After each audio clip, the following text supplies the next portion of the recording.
Hey, lovely people, a pleasant evening to everybody. I'm not one here to condemn. I cannot. I'm not God.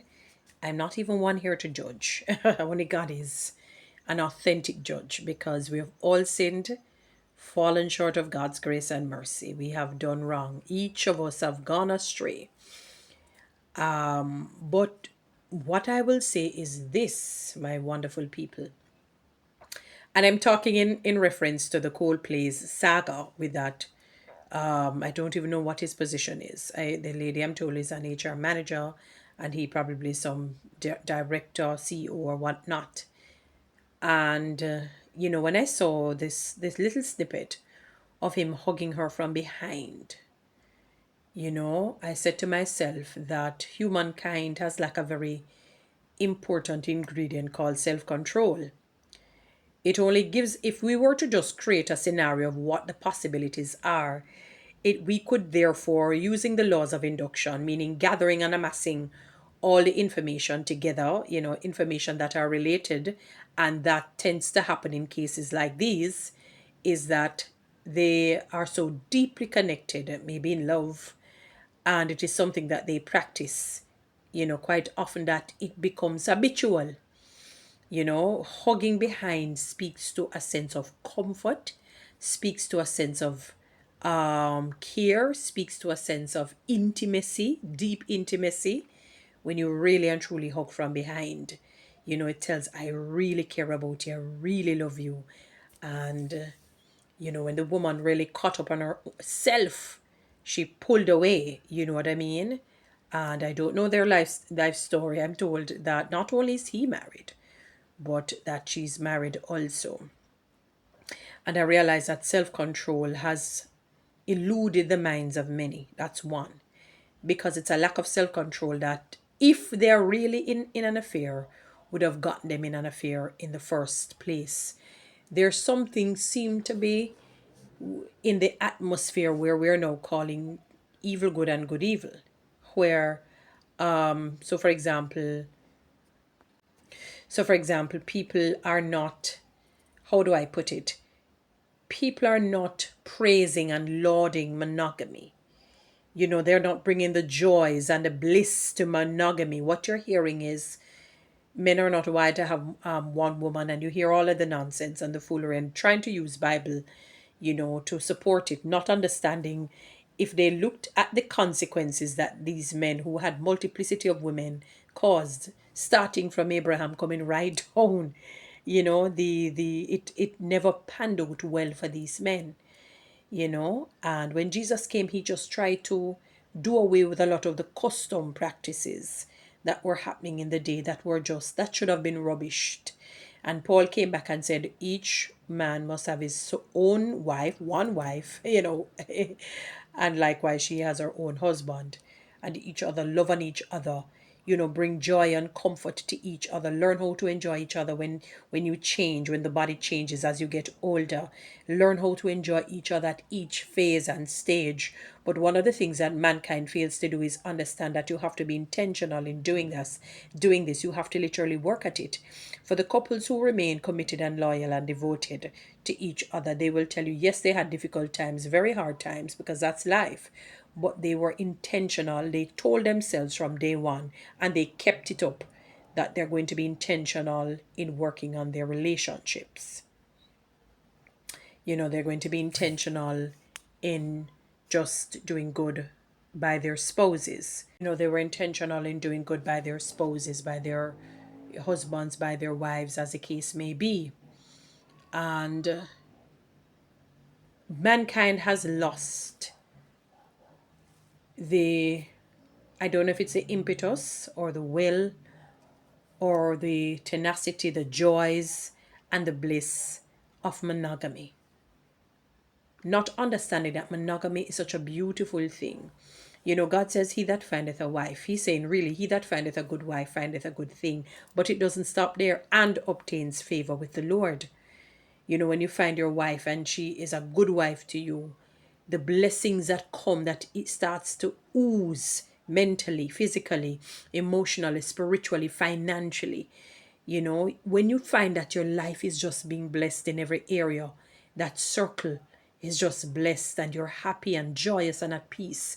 What it does, it increases, when you're doing an exercise, your what the endorphins are released. And when you're happy, it does good like medicine. The Bible says a merry heart does good like medicine. So it increases your lifespan. You live longer. You have more money in your pocket. You're healthier. You look good. There is a beauty that oozes from you. You start to look very youthful. The man and the woman starts to look very youthful when you're committed and devoted and loyal to each other. And you decide that you're not going to allow any body to come in and destroy that, any spirit of Jezebel. And by the way, when I say the spirit of Jezebel and Delilah, whether it's a male or a female, as the case may be, it's not synonymous to females, it is male or female. So you're not going to allow anything to put it asunder. One of the other things that people do not understand is that the spirit of that person that you're bringing into the relationship without your other spouse knowing is they're bringing whatever baggages they have, and it starts to affect you, and you're wondering, why is it that I'm feeling jealous? Why is it that I'm feeling angry? Why is it that I'm feeling angst? Why is it that I feel like, when Jamaicans say like dopey de pan, because the spirit and the baggages of that person that you brought into this space that your spouse doesn't know of they're offloading their baggages on you. They're actually offloading, not without you realize, in the spiritual realm. So they're offloading. So you have your baggage and you have their baggage, and then you put that baggage on your wife, for example, on which is unfairly. That must have been a very humiliating and embarrassing sight for the wife to see it in her face. That is one of the highest forms of disregard and disrespect, because of a lack of self-control from day one.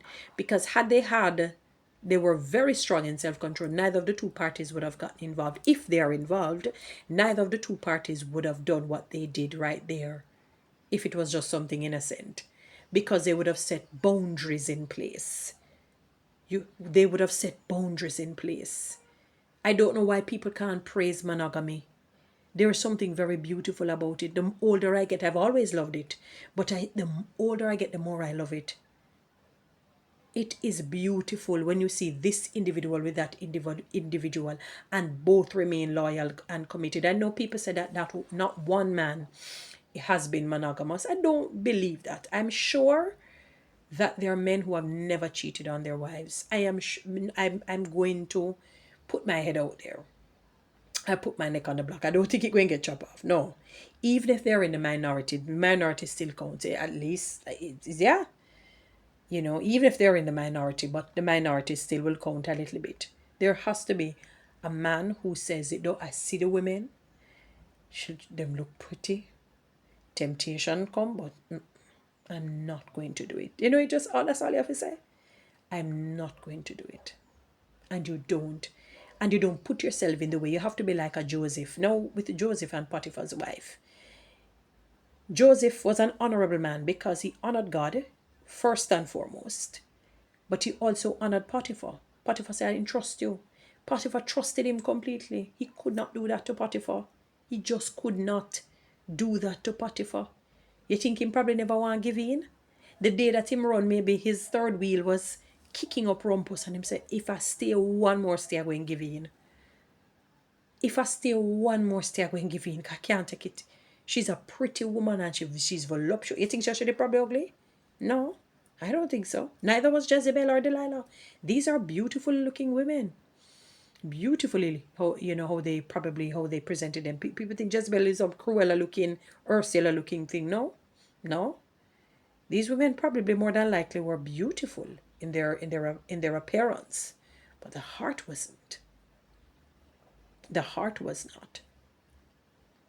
And men, more than women, tend to fall quicker in that area, and it becomes very hurtful and painful because of a lack of self-control.